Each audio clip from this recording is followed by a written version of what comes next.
Sibylla was the Countess of Jaffa and Ascalon from 1176 and Queen of Jerusalem from 1186 to 1190.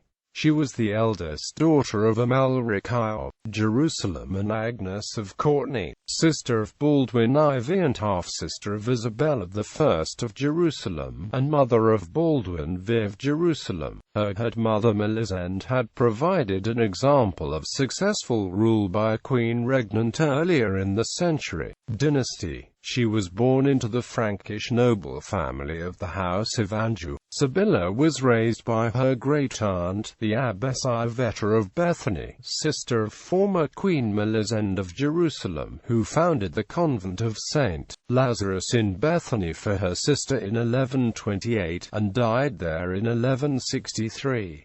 In the convent, Sibylla was taught scripture and other church traditions. In 1174, her father sent Frederick de la Roche, Archbishop of Tyre, on a diplomatic legation to Europe to drum up support for the Crusader states, and to arrange a suitable marriage for Sibylla, as her only brother Baldwin suffered from an illness later confirmed as leprosy. Sibylla's marriage was of paramount concern. Frederick convinced Stephen I of Sonsey, a well-connected young nobleman, to come east and marry the princess. Shortly after his arrival in Jerusalem, however, Stephen changed his mind and he returned to France. Baldwin IV's reign. On the father Amalric's death, Baldwin IV became king in 1174. First Miles of Plancy, then Raymond III of Tripoli became regent during his minority. In 1176, Baldwin and Raymond arranged for Sibylla to marry William Longsword of Montferrat, eldest son of the Marquis William V of Montferrat and his wife Judith Rita von Babenberg, and a cousin of Louis VII of France and of Frederick Barbarossa. Sibylla was created Countess of Jaffa and Ascalon, the title increasingly associated with the heir to the throne. In autumn they were married. William died by June the following year, leaving Sibylla pregnant.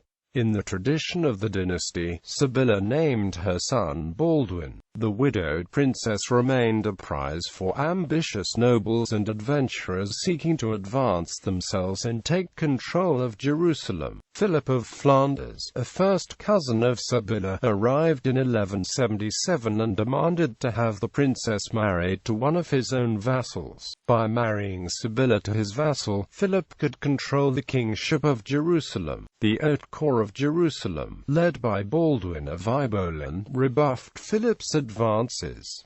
Affronted, Philip left Jerusalem to campaign in Antioch. Sibylla did not remarry until 1180.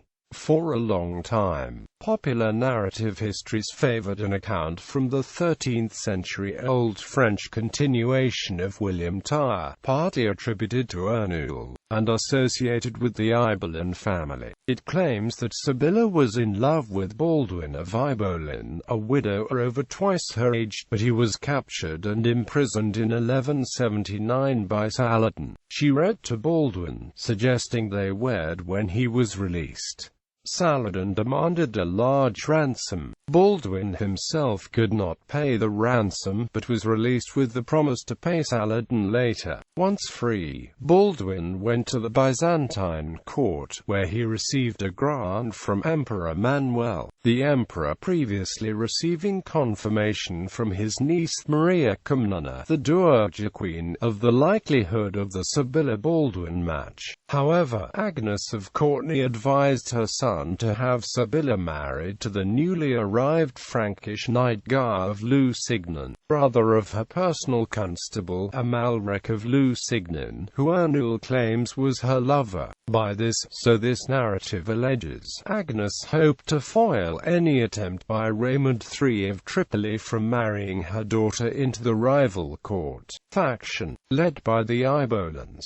It claims that Baldwin of Ibelin was still in Constantinople and unable to wed Sibylla. With pressure mounting to have the heir presumptive wed, the marriage was hastily arranged, and Sibylla, whom the author depicts as fickle, easily transferred her affections to the younger man. This account strongly favors the Ibolans, and shows influence from romance. However, this is not supported by the more contemporaneous and less fanciful accounts of William of Tyre and others. A plan to marry Sibylla to Hugh III of Burgundy had broken down. At Easter 1180, Raymond of Tripoli and Bohemond III of Antioch entered the kingdom in force, with the intent of imposing a husband of their own choice, probably Baldwin of Ibolan, on Sibylla. However, a foreign match was essential to the kingdom, bringing the possibility of external military aid. Baldwin IV himself arranged the marriage to Guy, whose brother Amalric, well regarded and able, had first come to court as Baldwin of Ibolan's son-in-law and was now Constable of Jerusalem. With the new French king Philip II of Minor, Guy's status as a vassal of the king and Sibylla's first cousin Henry II of England, who owed the Pope a penitential pilgrimage, was useful in terms of offering a source of external help. Baldwin of Ibolan was in Jerusalem at the time of Sibylla's marriage, and did not go to Constantinople until later in the year, contradicting the claims in the Old French continuation. Also in 1180, Baldwin IV further curtailed the ambitions of the Ibolans by betrothing the 8-year-old Isabella to Humphrey IV of Turon, removing her from the control of her mother and the Ibolans, and placing her in the hands of her betrothed's family, Reynald of Chatillon, and his wife Stephanie of Milly. Sibylla bore Guy 2 daughters, Alice and Maria. Initially Baldwin IV vested much authority in Guy, appointing him his regent during times of his own incapacitation. But within a year the king was offended and enraged by Guy's behavior as regent.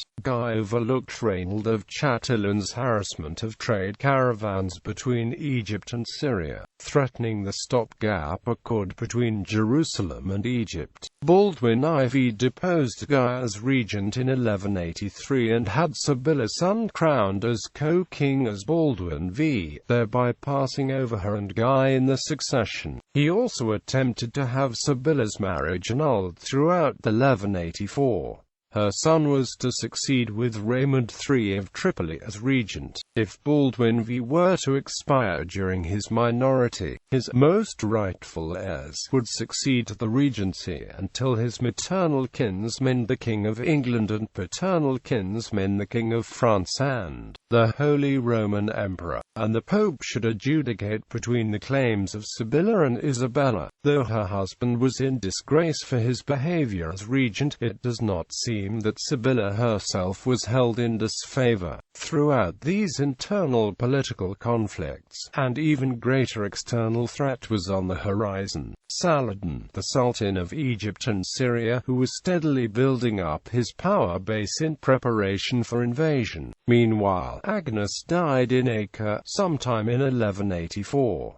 Baldwin V and the succession. Baldwin IV died in spring 1185, leaving Sibylla's son as sole king, Raymond as regent and the boy's great-uncle Count Jocelyn III of Edessa as guardian. Baldwin V's grandfather Marquis William V of Montferrat had also now arrived in the kingdom to give his support. However, the young king, never a healthy child, died in Acre in the summer of 1186.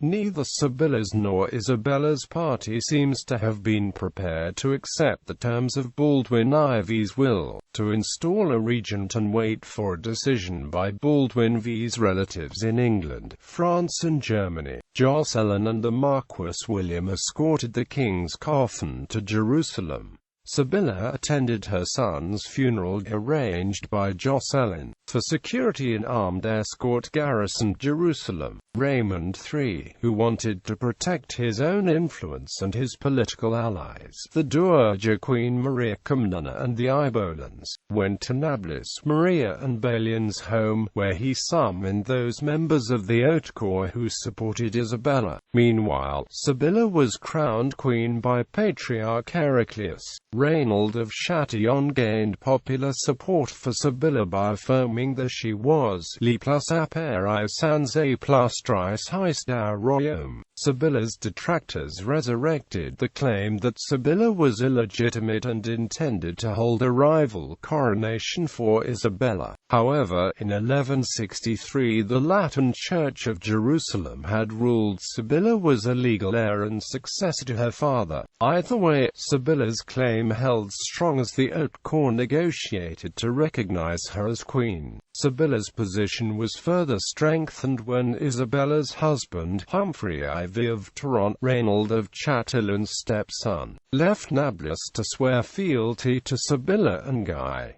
Sibylla was crowned alone, as sole queen. Before her crowning, Sibylla agreed with oppositional court members that she would annul her own marriage to please them, as long as she would be given free rein to choose her next husband.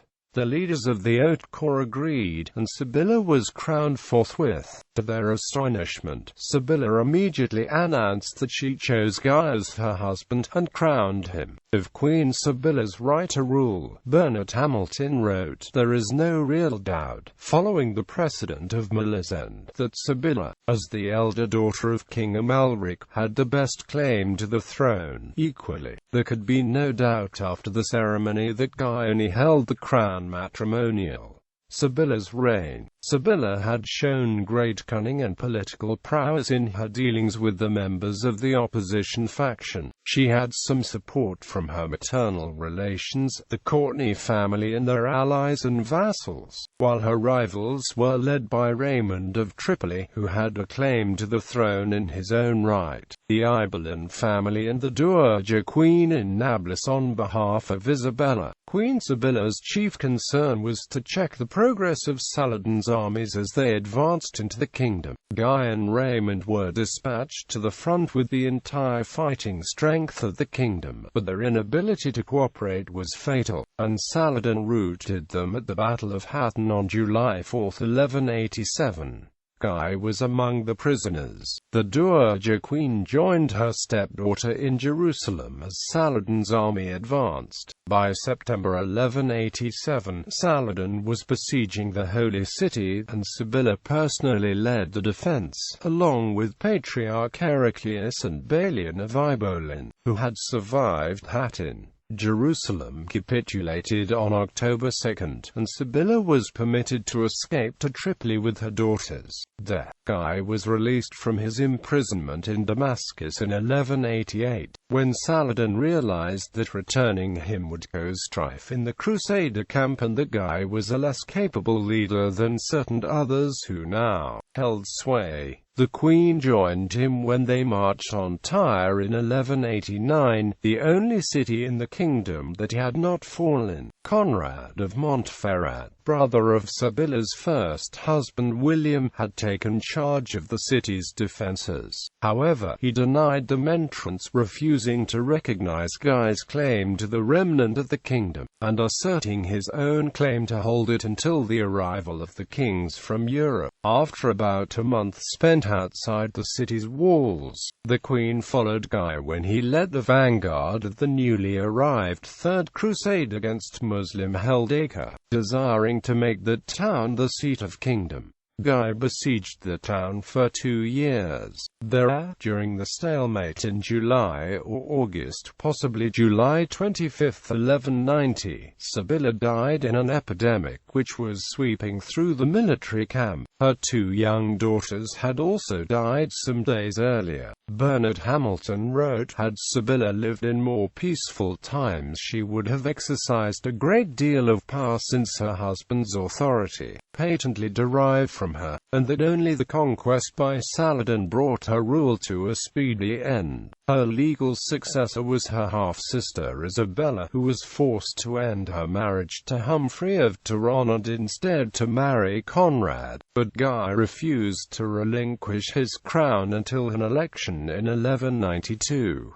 In fiction, Sibylla has appeared in several novels, notably Zofia Kosack-Shadsucker's Kroll Tradat, Graham Shelby's The Knights of Dark Renown, and Cecilia Holland's Jerusalem. Holland makes her the heroine of her novel, but ignores her known devotion to Guy to invent a doomed romance for her with a Templar knight. A fictionalized version of Sibylla is played by Eva Green in the 2005 movie Kingdom of Heaven. In this, she is depicted as unhappily married, and has an affair with an equally fictionalized version of Balian of Ibolin. In the movie, she does not want Guy to take the throne and participates in a failed plot for his murder. In the director's cut, it is suggested she poisons her son, Baldwin V, to spare him from suffering from leprosy. Instead of rejoining her husband after his release, she leaves for France with Balian.